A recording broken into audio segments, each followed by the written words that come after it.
Good morning student, स्वागत है आज के क्लास में आपका। और आज हम बड़ा ही इंटरेस्टिंग टॉपिक पढ़ेंगे, मुगलों की 7 पीढ़ियाँ। मुगलों की जो 7 बादशाह जो काफ़ी इम्पोर्टेंस रखते हैं भारतीय इतिहास में, भारत पे राज करना उनका और उनकी प्रशासनिक व्यवस्था, उनके द्वारा प्रशासन में किए गए सुधार और मुगल शासन को स्थायित्व प्रदान करने के लिए किए गए उनके विभिन्न प्रयास उनको और उनकी महानता को प्रदर्शित करते हैं।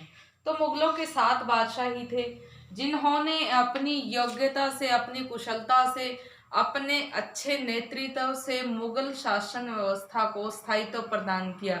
और वो स्थायित्व आगे चल कर के 1857 तक भारत में मुगल राज की, मुगल सत्ता का आधार रहा। तो इस प्रकार से इन 7 मुगल बादशाहों की बदौलत, 7 मुगल पीढ़ियों की बदौलत मुगल शासन को मिला स्थायित्व। लगभग 200 वर्षों तक जो है मुगल राज का भारत में स्थापित रहना उसके परिणाम के रूप में हमने देखा है। तो हम जो बात करने जा रहे हैं जिन 7 मुगल बादशाहों की, तो उनके बारे में हम ये जानेंगे कि उनका पूरा नाम क्या था, उनके शासन व्यवस्था कैसी थी और कब से कब तक का समय जो है उनके लिए निर्धारित किया गया है। तो इसमें सबसे पहले हम बात करते हैं बाबर की।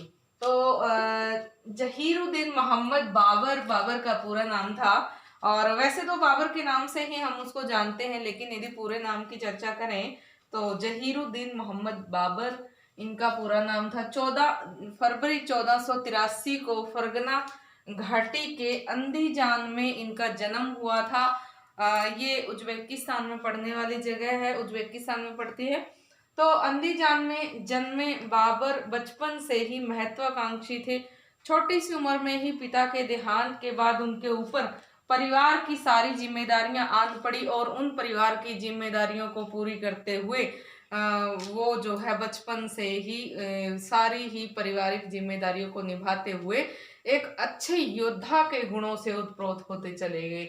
और धीरे धीरे करके जैसे जैसे वो युवा हुए, उनका फरगना के शासक के रूप में और अपने विभिन्न प्रतिरोधों को दबाने के रूप में उन्होंने अपनी योग्यता को, अपनी काबिलियत को आगे पेश किया। तो उसके बाद कंधार के लिए काफी कोशिशें की उसने जीतने के लिए, और फिर उनका भारत में आना 1519 में, भेरा और बाजौर पे आक्रमण करना, और फिर भेरा और बाजौर के बाद धीरे धीरे करके जो है पंजाब के सियालकोट तक उन्होंने अपना कब्जा जमा लेना, लाहौर पे अपना कब्जा जमा लेना, और फिर विभिन्न राजपूत राजाओं के आग्रह के कारण और कुछ लोधी अफगान सरदारों के ईर्ष्यावश, जो अपने ही सुल्तान से ईर्ष्या करते थे, उनका जो है अपने सुल्तान के प्रति विश्वासघात और बाबर को भारत आने का निमंत्रण देने के कारण बाबर की भी महत्वाकांक्षा एक छोटे से राजा से एक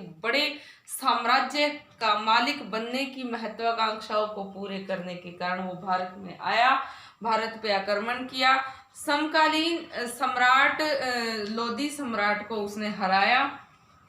इब्राहिम लोदी को हरा करके पानीपत के मैदान में प्रथम पानीपत के युद्ध के नाम से जो फेमस था, पानीपत का युद्ध जीता। और पानीपत के युद्ध को जीत करके, प्रथम युद्ध को जीत करके भारत में प्रथम मुगल वंश की स्थापना करना, ये सब जो है बाबर की रणनीतिक कुशलता और एक अच्छे योद्धा होने के कारण ही जो है सफल हो पाया था। तो भारत में इन्होंने 1526 में पानीपत का पहला युद्ध जीता था, तब जो है ये राजा बने थे, इन्होंने अपना राज्याभिषेक करवाया था। और 1530 तक जो है इन्होंने भारत पे राज किया। 26 दिसंबर 1530 को इनकी मृत्यु हो गई। इनके पुत्र थे, आगे 4 पुत्र थे। तो इन्होंने जो है पूरी कोशिश की और मरते समय जो है इन्होंने कहा था अपने पुत्र हुमायूं को कि अपने भाइयों के साथ गद्दारी ना करना, उनको उनका हिस्सा देना और प्रेम पूर्वक तुम सभी आपस में रहना। तो बाबरनामा बाबर द्वारा लिखी गई प्रमुख कृति है और उस समय के समकालीन इतिहास, सामाजिक जीवन, राजनैतिक जीवन के बारे में जो है प्रकाश डालती है। हालांकि बहुत सारी बातें काल्पनिक लगती है, लेकिन फिर भी अगर ऐतिहासिक दृष्टि से देखें तो उस समय की एक अच्छी रचना कही जा सकती है तुझके बाबरी या बाबरनामा, जिसको हम कहते हैं, जिसको बाबरनामा के नाम से बाद में अनुवादित किया गया है। तुझके बाबरी चगताई तुर्की भाषा में लिखी गई महत्वपूर्ण कृति है। बाबर ने उसको लिखा है, बाबर की आत्मकथा है। तो इस प्रकार से 1530 में इनकी मृत्यु के साथ जो है इनका अंत हो गया।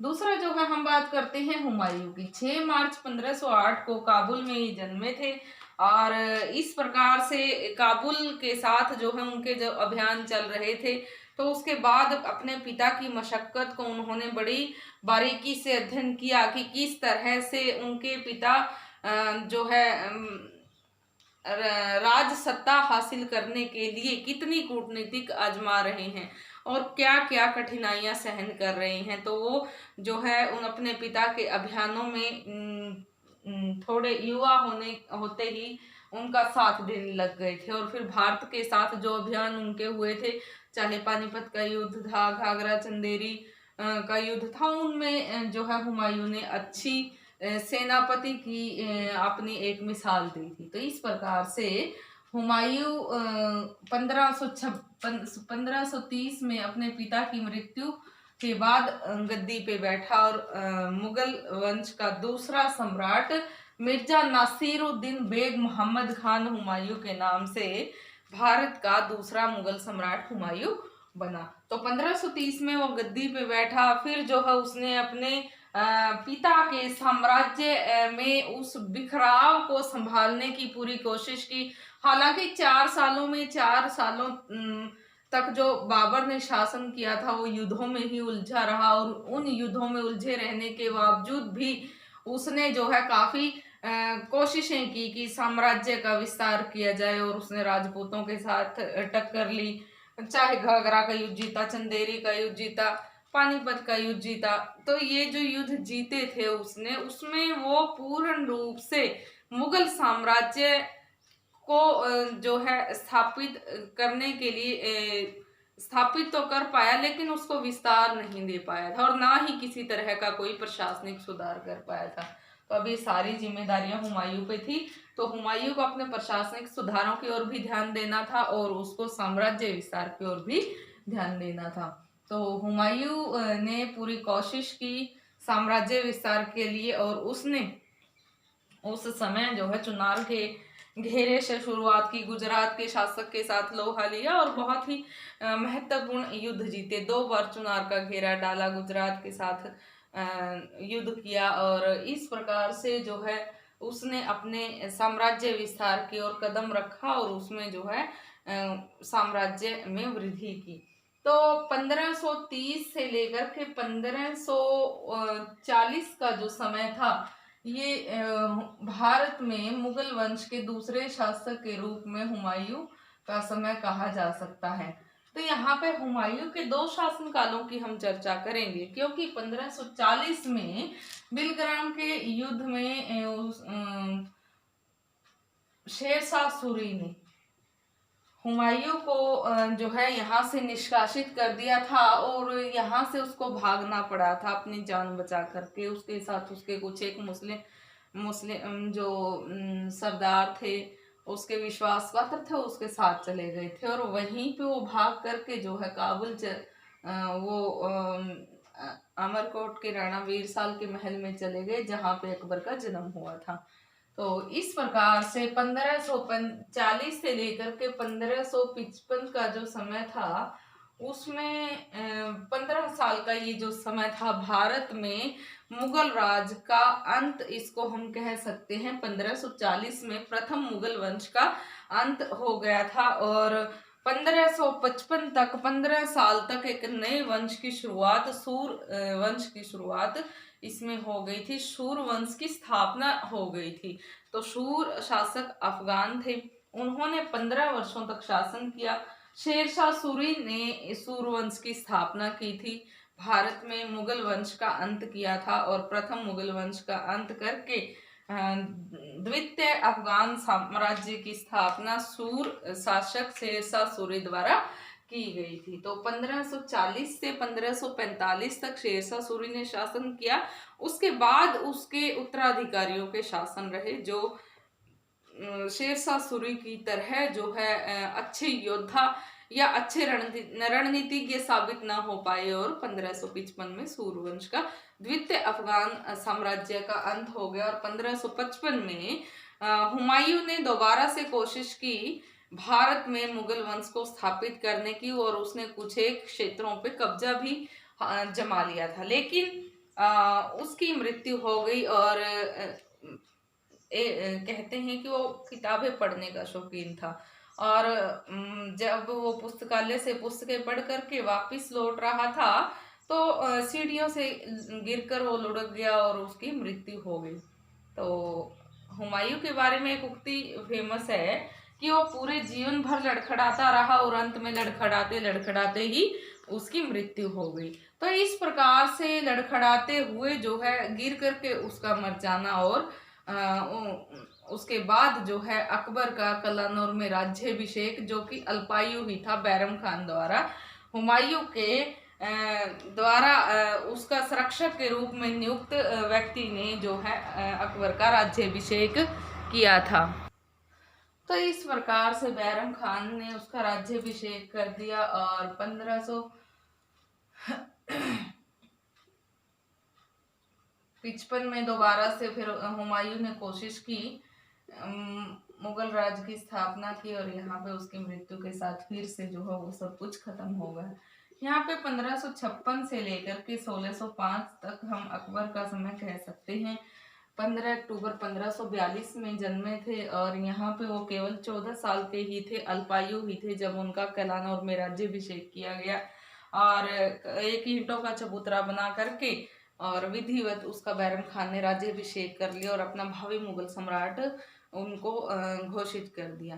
तो आदिल शाह सूर के सेनापति हेमचंद्र विक्रमादित्य की उपाधि धारण किए दिल्ली पर जब अपना कब्जा जमा बैठे थे, तर्दी बेग को वहां से खदेड़ दिया था, जो कि मुगल गवर्नर था, और आगरा से भी मुगल गवर्नर को खदेड़ दिया गया था। तब जो है बैरम खान ने अकबर को ये सलाह दी कि क्यों न दोबारा से जो है हेमचंद्र विक्रमादित्य पे हमें आक्रमण कर देना चाहिए, और उसको युद्ध के लिए ललकारना चाहिए, हमारे पास दूसरा कोई ऑप्शन नहीं है। तो अकबर ने भी जो है अपने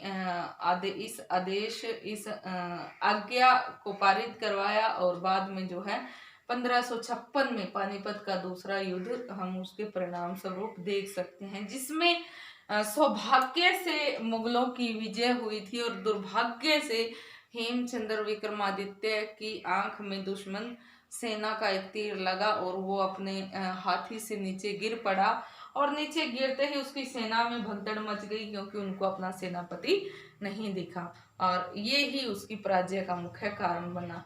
हालांकि अकबर उसको मारना नहीं चाहता था, और अकबर ने अपनी तलवार उसकी गर्दन से सटाई और फिर हटा ली, और बैरम खान ने उसको जो है उसकी गर्दन धड़ से अलग कर दी। और यदि हेमचंद्र विक्रमादित्य हेमू जैसे एक अच्छे कूटनीतिज्ञ व्यक्ति को अकबर द्वारा अपने संरक्षण में ले लिया जाता, और उसको शाही सेवा में रखा जाता, स्थान दिया जाता, तो शायद वो एक अच्छा सलाहकार, एक अच्छा रणनीतिज्ञ अपनी अच्छी रणनीतियों के द्वारा मुगल शासन को और ज्यादा वृद्धि और ज्यादा समृद्धि देने के लिए कोशिश करता। तो यहाँ पे हम बात कर रहे हैं अकबर की। बचपन का नाम बदरुद्दीन मोहम्मद था। जब उनको शिक्षा देने के लिए विभिन्न शिक्षक नियुक्त किए गए थे, तब उनका नाम जलालुद्दीन मोहम्मद अकबर रखा गया था। पूरे नाम की यदि चर्चा करें तो अबुल फतेह जलालुद्दीन मोहम्मद अकबर, और अकबर का शाब्दिक अर्थ होता है महान। उसकी महानता के कारण ही ये अकबर कहलाए थे, और बाद में अकबर के नाम से ही फेमस हो गए। और अकबर के शासनकाल की यदि हम चर्चा करें तो संपूर्ण मुगल शासकों के शासनकाल में सबसे ज्यादा समय जो है अकबर कालीन शासन व्यवस्था का हम देख सकते हैं। तो 1556 से लेकर के 1605 तक इन्होंने शासन किया था। तो इनके बाद जो औरंगजेब का हम समय ले सकते हैं कि इनके बाद यदि अधिक समय किसी ने शासन किया था तो वो औरंगजेब थे। तो यहाँ पे इनके समय में 12 सूबे थे और इन्होंने उन 12 सूबों को बढ़ा करके 15 सूबे जो है अपने साम्राज्य का हिस्सा बना लिए थे। और ये सब हम अकबर के एक अच्छा रणनीतिज्ञ, एक अच्छा सेनापति होना और एक अच्छा कूटनीतिज्ञ होना उसको मान सकते हैं, क्योंकि उसने जो कूटनीतिक चालें चली, चाहे वो उसकी धार्मिक नीति के तहत थी, चाहे वो उसकी राजपूत नीति के तहत थी, लोगों को मित्रवत व्यवहार था, चाहे लोगों के साथ जो है वैवाहिक संबंध थे, जो राजपूतों के साथ थे, हिंदुओं के साथ जो उसने नीति अपनाई थी, उन सब के चलते एक अच्छे व्यवहार जो है उसने हिंदू जनता के साथ अपने कायम किए। एक अच्छे सम्राट होना हिंदू जनता के सामने साबित किया, जिससे वो हिंदू जनता के दिलों का चहेता बन गया। हिंदू जनता उसको अपना हितैषी मानने लगी और जो विदेशी शब्द था, तुर्कों के साथ जो लगा हुआ था, वो हट गया यहाँ से। और इस प्रकार से अकबर द्वारा अपनाई गई विभिन्न नीतियों के कारण अकबर हिंदू जनता का चहेता शासक बन गया। यहाँ पे हिंदू जनता के लिए उसने बहुत सारे लोक हितकारी कार्य भी किए, जैसे जजिया खत्म कर देना, तीर्थ यात्रा कर खत्म कर देना, यहाँ पे बाल विवाह पे उसने रोक लगाई थी, सती प्रथा पे रोक लगाई थी, कन्यावध पे रोक लगाई थी। तो बहुत सारी जो अमानवीय कुरीतियां थी हिंदू समाज में, उनके ऊपर प्रतिबंध लगाया था और हिंदू समाज में सुधार के लिए उसने कार्य किए थे।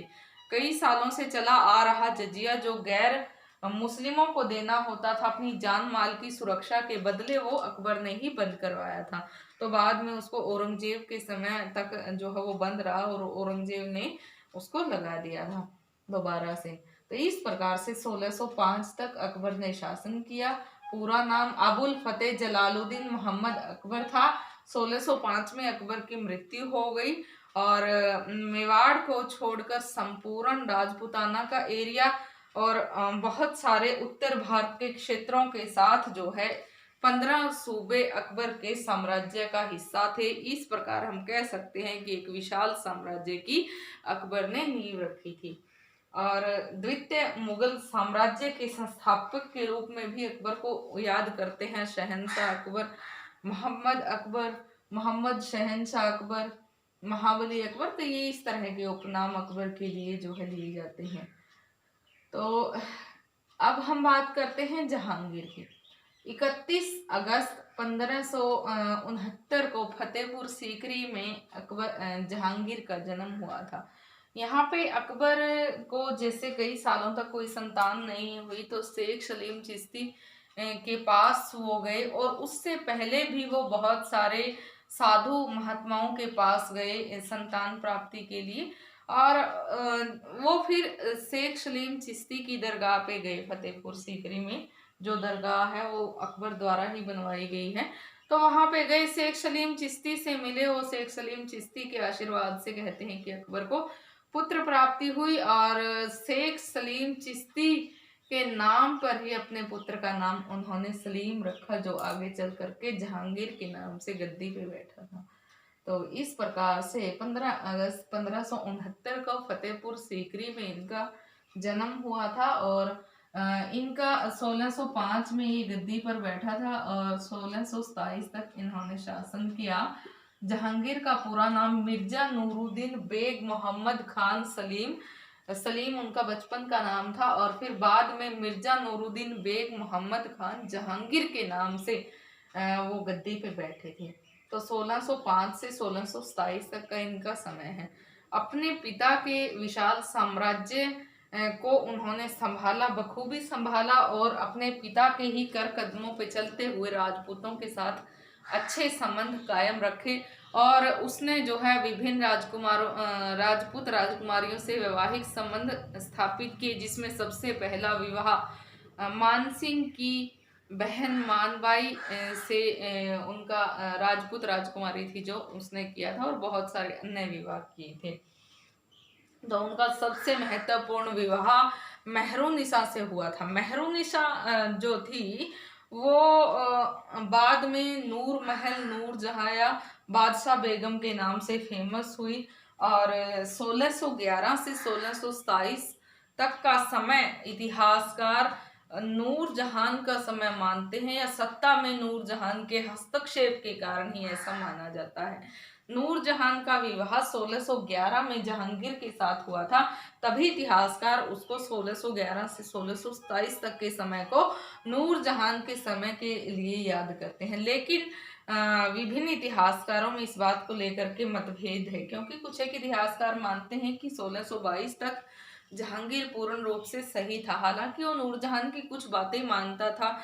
उसके जो उसके द्वारा सिक्के चलाए गए थे, उन सिक्कों पे नूरजहान के और जहांगीर के चित्र साथ साथ दिखाई देते हैं। बादशाह बेगम की जो उपाधि थी वो उस पे अंकित की गई थी, लेकिन उसका जो है नियंत्रण नहीं था। नियंत्रण जब जहांगीर का स्वास्थ्य खराब रहने लग गया 1622 के बाद, तब से लेकर के 1627 तक जब जहांगीर की मृत्यु हुई, तब तक वास्तविक रूप से शासन की कर्ता धर्ता नूरजहान थी और वो पर्दे से बाहर आ गई और वो जो है जनता को झरोखा दर्शन देना या फिर बहुत सारे जो मुख्य जो उच्च ओहदे के अधिकारी होते थे उनसे वार्तालाप करना और राजनीतिक रणनीतियों के बारे में चर्चा करना, वो सारे काम वो खुद करती थी। इस प्रकार से 1627 में जहांगीर की मृत्यु हो गई। उसके बाद नूरजहां का प्रभाव स्वतः ही खत्म हो गया और जहांगीर का पुत्र खुर्रम शाहजहां के नाम से 1627 में गद्दी पर बैठा। शाहजहां का जो समय था 1627 से 1658 का समय शाहजहां का शासनकाल कहा जा सकता है। 5 जनवरी 1592 को लाहौर में जन्मे शाहजहां अल्लाह आजाद मुजफ्फर साहबुद्दीन मोहम्मद खुर्रम उनका नाम था और गद्दी पे बैठे थे वो अल्लाह आजाद मुजफ्फर शहाबुद्दीन मोहम्मद शाहजहां के नाम से, और उनको एक आशिक के रूप में याद किया जाता है। शाहजहां मुमताज महल के रूप में, उनके एक जोड़ी के रूप में, या मुमताज महल के लिए जो उन्होंने ताजमहल बनवाया था उसको याद करने के रूप में उनको जो है याद किया जाता है। तो उस समय की ऐशो आराम का जीवन, उस समय की महत्वपूर्ण कलाकृतियों को यदि हम देखें तो शाहजहां कालीन समय एक उत्कृष्ट समय कहा जा सकता है। कला और साहित्य की दृष्टि से बहुत सारे साहित्यकारों को संरक्षण दिया, बहुत सारे कलाकारों को संरक्षण दिया गया और कला की दृष्टि से उस समय का अद्भुत नमूना, संसार का 8वां आश्चर्य ताजमहल हमारे सामने आज भी जो है एक अद्भुत उदाहरण प्रस्तुत करता है। तो शाहजहां 1627 में गद्दी पर बैठे थे। उन्होंने भी जो है बहुत सारे विवाह किए थे और उनका मुमताज महल से किया गया विवाह जो है बहुत ही फेमस है। और यहाँ पे मुमताज महल की और शाहजहां की 14 संतानें हुई थी, जिनमें औरंगजेब भी उनके मुख्य और प्रिय पुत्र रहे हैं और 1658 तक जो है उन्होंने राज किया था। तो उनके शासन व्यवस्था में काफी सुधार किए अपने प्रशासनिक समय में। 1658 से लेकर के 1707 तक का जो समय था वो औरंगजेब का समय रहा है, जिसमें औरंगजेब जो है अबुल मुजफ्फर मुहिउद्दीन मोहम्मद औरंगजेब आलमगीर के नाम से गद्दी पे बैठे थे। तो 3 नवंबर 1618 को दोहाद में जन्मे थे और 1634 में राजनैतिक जीवन की शुरुआत इनको 10,000 के जात और 4,000 स्वार पद से लगाई जा सकती है। उसके बाद अपने पिता के महत्वपूर्ण अभियानों में उनका साथ देना और अंत में जो है उत्तराधिकारी युद्ध में अपने भाइयों को पराजित करके 2 बार अपना सिंहासन आरोहण करवाना, 2 बार अपना राज्याभिषेक करवाना। औरंगजेब ही वो शासक रहे हैं, वो मुगल सम्राट रहे हैं जिन्होंने 2 बार अपना राज्याभिषेक करवाया था और अपने पिता के बूढ़े होने का, उनके बीमार होने के कारण उनको कारागृह में डलवा दिया। उनको अंधा करवा दिया, उनको यातनाएं दी और अंत में 1659 में जब उनका देहांत हो गया तो दोबारा से अपना राज्याभिषेक करवाया था। तो इस प्रकार से औरंगजेब अबुल मुजफ्फर मुहियुद्दीन मोहम्मद औरंगजेब आलमगीर के नाम से गद्दी पे बैठे थे। और उन्होंने शुरुआती समय में, शुरुआती 20 सालों का जो समय था, राजपूतों के साथ उनके संबंध काफी अच्छे रहे और बाद में जो है उनके संबंधों में मारवाड़ और मेवाड़ के शासकों के साथ जब खटास आई तो उनके कुछ अभियान जो है मारवाड़ और मेवाड़ के साथ देखे जा सकते हैं, जो कि राजपूताना के मुख्य क्षेत्र थे और मारवाड़ और मेवाड़ पर उनके द्वारा किया गया आधिपत्य फिर उस अपने जो है समय में अपने पुत्र अकबर के विद्रोह का सामना और शिवाजी का संभाजी का उनके पुत्र को संरक्षण देना, राजपूतों को जो है उसके पुत्र की जान का रखवाला बनते हुए देखना, ये सब जो उसके शासनकाल की मुख्य घटनाएं। तो इस प्रकार से 1707 में औरंगजेब की मृत्यु हो गई। अपने जीवन के महत्वपूर्ण 25 साल दक्षिण में गुजारे, दक्षिण के साथ संघर्ष किया, वहां के महत्वपूर्ण क्षेत्र बीजापुर, गोलकुंडा, अहमदनगर को अपने आधिपत्य में लिया और यहाँ पे औरंगजेब के समय में मुगल साम्राज्य के सबसे अधिक विशाल और सबसे अधिक समृद्धि देखी जा सकती है। औरंगजेब के समय में 21 सूबे थे मुगल साम्राज्य के और सबसे अधिक विस्तार यहाँ पे हो गया था। तो ये विस्तार हालांकि मुगल राज के पतन का भी कारण बनता है, क्योंकि इतने बड़े विशाल साम्राज्य को संभालना कोई हंसी खेल नहीं है और जिसके कारण से आगे बाद के शासकों का पतन हो गया। 1707 में इनकी मृत्यु हो गई और इनके पुत्रों में भी उत्तराधिकार को लेकर युद्ध हुआ, जिसमें मोहम्मद मुअज्जम, आजम और अकबर और शाह के बीच में, इनके 4 पुत्रों के बीच में हुए उत्तराधिकार संबंधी युद्ध में मुअज्जम विजयी रहा और अपने भाइयों को पराजित करके मार करके वो अबुल नासिर सैयद कुतुबुद्दीन मोहम्मद शाह आलम बहादुर शाह के नाम से गद्दी पे बैठा। तो इनको बहादुर शाह प्रथम भी कहते हैं, शाह आलम प्रथम भी कहते हैं, शाह बेखबर भी कहते हैं। तो ये इनके उपनाम हैं, ये उनकी उपाधियां हैं। 14 अक्टूबर 1643 को बुरहानपुर में जन्मे थे और बहादुर शाह प्रथम के नाम से जाने जाते हैं, शाह आलम प्रथम के नाम से जाने जाते हैं, शाह बेखबर के नाम से जाने जाते हैं। और ये जो है एक बहुत ही सहनशील और सहिष्णु उदारवादी शासक के रूप में फेमस हुए। तो इनका शासन अवधि 1707 से लेकर के 1712 तक का जो टाइम पीरियड था वो इनका शासनकाल का समय रहा है।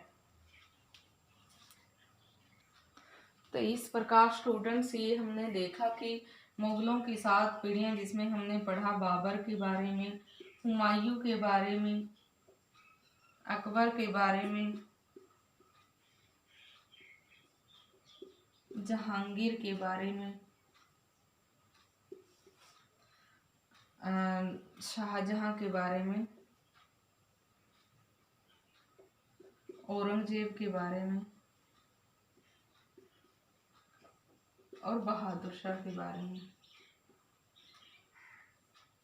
इसके बाद के जो शासक थे उन शासकों ने मुगल राज को समृद्धि और साम्राज्य विस्तार या स्थायित्व प्रदान करने के लिए कोई मशक्कत नहीं की। वो विलासी ही साबित हुए और ऐशो आराम का जीवन जीते जीते, विलासिता का जीवन व्यतीत करते करते धीरे धीरे मुगल राज को पतन की ओर ले जाते रहे। मुगल राज का विघटन होता गया और 1857 में पूर्ण रूप से मुगल साम्राज्य का अंत हो गया। तो इस प्रकार से आज हमने पढ़ी मुगलों की 7 पीढ़ियां। हालांकि मुझे लगता है कि आपको जो है एक थोड़ा सा रिव्यू भी मिल गया है और मुगलों की 7 पीढ़ियां काफ़ी इंटरेस्टिंग भी रही हैं। तो इनके बारे में जान करके मुगल बादशाहों के जो नाम हैं, पूरे नाम, वो भी जो है जानना ज़रूरी है, आपको पता होना चाहिए। तो ये काफ़ी अच्छा टॉपिक है। अगर आपको कुछ भी इसमें डाउट हो तो आप मुझसे कमेंट बॉक्स में कमेंट करके पूछ सकते हैं। स्टूडेंट्स, आज के लिए इतना काफ़ी है। कल कोई और इंटरेस्टिंग टॉपिक हम शुरू करेंगे। Thank you.